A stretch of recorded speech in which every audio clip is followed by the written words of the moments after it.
بسم اللہ الرحمن الرحیم۔ السلام علیکم۔ Tariq Javed Khokhar advocate law for you channel کے ساتھ چینل کو سبسکرائب کر لیں، لائک شیئر کومنٹس کریں اور اپنی رائے کا اظہار بھی کریں۔ بہت اہم اپڈیٹس ہیں جی اوورسیز پاکستانیوں کے بارے میں، جن کو ہم اس ویڈیو میں ڈسکس کریں گے۔ ایک تو جی سی سی کے حوالے سے، یعنی گلف، سعودی عرب، یو اے ای وغیرہ میں، اور دوسرا وہ یورپین کنٹریز میں لوگ جاتے ہیں اور وہاں جا کر اسائلم سیک کرتے ہیں، یعنی سیاسی پناہ آپ کہہ لیں، یعنی ایسے لوگ جو سمجھتے ہیں کہ ان کے لیے اپنے ملک میں حالات موافق نہیں ہیں، مختلف وجوہات کی بنا پر، سیاسی، مذہبی، لسانی بنیادوں کے اوپر، یا پھر معاشی طور پہ وہ اپنے ملک میں حالات جو ہیں وہ اپنے موافق یا مناسب نہیں سمجھتے، تو ظاہر ہے وہ ٹریول کرتے ہیں اپنے معاملات کو درست کرنے کے لیے ایسے ملکوں کی طرف جہاں پر سیاسی آزادی ہوتی ہے، معاشی آزادی ہوتی ہے اور انسانی حقوق کی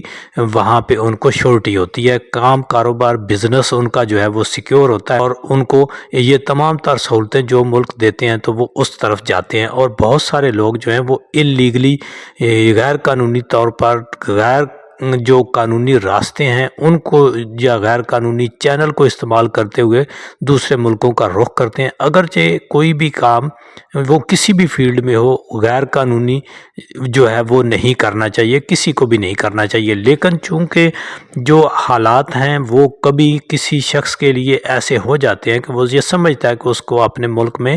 ایسے مسائل ہیں جن کو دیکھتے ہوئے وہ وہاں پہ سے ٹریول کرنا چاہتا ہے، تو وہ بہت سے لوگ جو ہیں وہ چلے جاتے ہیں۔ جس طرح سے آپ نے دیکھا کہ پچھلے دنوں بھی ایک کشتی والا حادثہ جس میں متعدد ملکوں کے، غریب ملکوں کے جو لوگ ہیں وہ اس کشتی میں جو ہے وہ ڈوب کر جاں بحق ہوئے، بلکہ 9 عمر بچے جو ہیں وہ بھی اس کشتی میں جو ہے وہ جاں بحق ہوئے۔ تو ایسے حالات میں جب لوگ بیرون ملک جاتے ہیں تو پھر وہاں پر جا کر وہ جو ابھی پہلے جو ہے نا یورپین کنٹریز کی ہم بات کر لیتے ہیں، وہاں پر جا کر وہ اسائلم یعنی سیاسی پناہ دوسرے لفظوں میں حاصل کر لیتے ہیں۔ وہاں پر جا کے وہ درخواست دیتے ہیں کہ ہمیں اپنے ملک میں ان مسائل کا مسئلہ تھا، اس لیے ہمیں اپنا ملک چھوڑنا پڑا۔ تو یورپین کنٹریز، یو این او، پھر ان کے ساتھ جو ہے انہوں نے معاہدے کیے ہوئے ہیں، وہ انسانی حقوق کے اوپر کام کرتے ہیں، لوگوں کو فیسیلیٹیٹ کرتے ہیں۔ یو این او ان کو بڑے فنڈز بھی دیتا ہے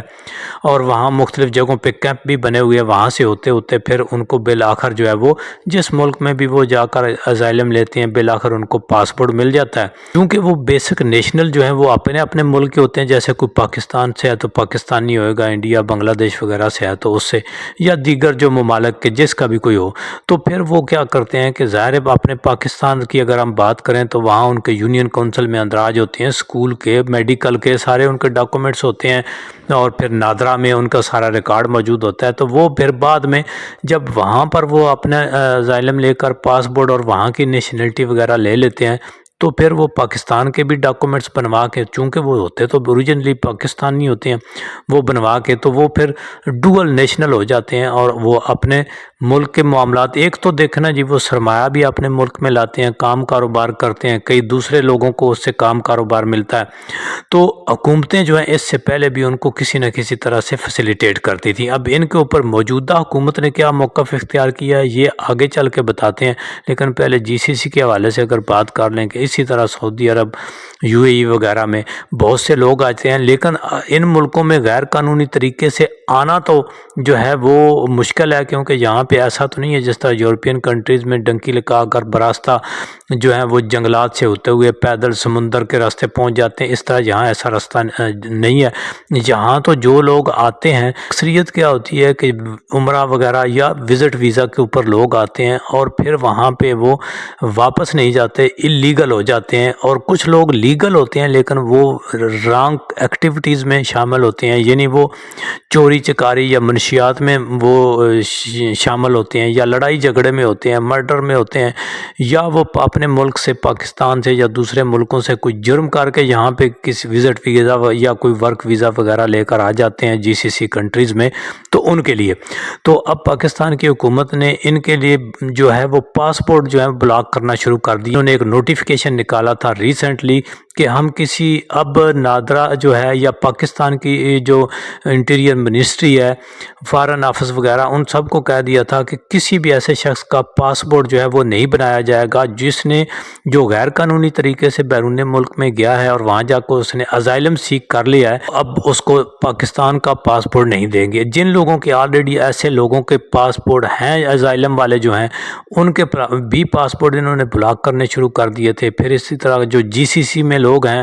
گلف میں، ان میں بہت سارے لوگوں کے انہوں نے پاسپورٹ جو ہیں وہ بلاک کرنے شروع کر دیے ہیں۔ کوئی 5,000 سے زائد لوگ ہیں ان ممالک میں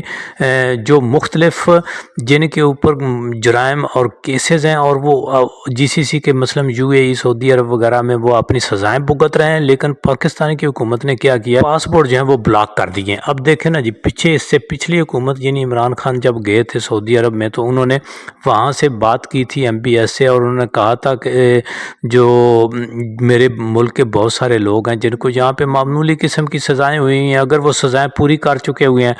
تو ان کی ایک قسم کی رحم کی اپیل کی تھی کہ اگر رہتی بھی ہیں کہ ان کی، تو ان کو، یا جو پوری کر چکے ہیں ان کو سیف طریقے سے پاکستان بھیجیں۔ لیکن اس حکومت نے ان کے بلاک کرنے شروع کر دیے پاسپورٹ۔ پھر جب ان کے اوپر پریشر آیا تو یعنی حکومت نے وربلی تو اس چیز کو کر دیا کہ جی نہیں، ہم اس کے اوپر عمل درآمد نہیں کر رہے، لیکن اس پالیسی یا اس لیٹر کے چلتے آپ کا جو پاسپورٹ ہے وہ اب رینیول نہیں اس کی ہو سکتی، یا جو آپ نے پاسپورٹ اپلائی کیا ہے، آپ الزائلم والے ہیں، کسی یورپین کنٹری کا آپ نے پاسپورٹ لے لیا ہے، اب آپ پاکستان کا پاسپورٹ آپ نے اپلائی کیا ہے، تو گورنمنٹ کی حالیہ پالیسی جو ہے جس کے تحت الزائلم والوں کو یا غیر قانونی طور پر جو بیرون ملک گئے ہیں ان کو نہیں ملے گا پاکستانی پاسپورٹ۔ تو اس وجہ سے آپ کی اپلیکیشن جو ہے یا آپ کی ریکویسٹ جو آپ نے ڈالی تھی رینیول کی یا نیو پاسپورٹ لینے کی، وہ اس کو ریجیکٹ کیا جاتا ہے۔ تو یعنی حکومت نے وربلی تو اس چیز کو کر دیا کہ جی نہیں، ہم اس کے اوپر عمل درآمد نہیں کر رہے، لیکن ایکچولی عمل درآمد ہو رہا ہے، چاہے جائے کہ کوئی نئی اپڈیٹ نہ آ جائے۔ تو دوسری طرف جو جی سی سی میں لوگ سزائیں بھگت رہے ہیں، جن کو سزائیں ہوئی ہوئی ہیں، ان کے انہوں نے پاسپورٹ جو ہے وہ 5,000 سے زائد لوگ، یعنی 5,000 کوئی 300 کے قریب لوگ ہیں جن کے پاسپورٹ انہوں نے بلاک کر دیے، مختلف مراحل میں جو ہے ان کے بلاک کر دیا۔ حالانکہ دیکھیں نا جی، انہوں نے جو کیا، جو بھی کام کسی نے کیا ہے اس کو سزا مل گئی ہے، جو جرم اس نے کیا اس کو سزا مل گئی ہے۔ جب وہ کسی بھی دنیا کے کونے میں ملک میں اس نے جرم کیا ہے، وہاں کی عدالتوں نے ان کو سزا دے دی ہے، تو بھئی اس کی سزا پوری ہو جائے گی تو ظاہر ہے وہ اس بندے نے اپنے ملک میں جانا ہے۔ آپ اس کی نیشنلٹی تو نہیں، یا اس کو آپ قبول کرنے سے انکار تو نہیں کر سکتے۔ میں سمجھتا ہوں کہ یہ پالیسیز جو اس قسم کی جو ہیں ظالمانہ پالیسیز اپنے شہریوں کے لیے بنانا، یہ انتہائی خطرناک ہے۔ اب ملک میں بھی دیکھیں جی، اپنے ملک میں اگر کوئی ایک بندہ جرم کرتا ہے، اس کو سزا ہو جاتی ہے تو وہ اپنی سزا بھگت دیتا ہے، اور جب سزا اپنی کاٹ کے وہ باہر آ جاتا ہے جیل سے، تو پھر وہ اس ملک کا شہری ہوتا ہے، آزاد شہری ہوتا ہے، جب تک کہ کوئی اور جرم نہ کرے۔ تو یہ دو بڑی اہم اپڈیٹس تھیں جو اوورسیز کو لے کر کے بہت ہی ایک، میں سمجھتا ہوں کہ ان کے بارے میں یہ ایک ظالمانہ فیصلہ ہے۔ اس طرح سے جتنے بھی لوگ اب بیرون ملک سفر کرنا چاہتے ہیں ان کو چاہیے کہ وہ قانونی طریقے سے بیرون ملک سفر کریں، اور جو بیرون ملک میں لوگ ہیں ان کو چاہیے کہ وہ کسی بھی، دیکھیں جی، جرم تو اپنے ملک میں ہو، بیرون ملک میں ہو، جہاں بھی کہیں ہوں، جرم ہی ہوتا ہے، اس کو نہیں کرنا چاہیے۔ کوشش کرنی چاہیے کہ قانونی طریقے سے سارے کام کریں اور کسی بھی جرم میں انوالو نہ ہوں۔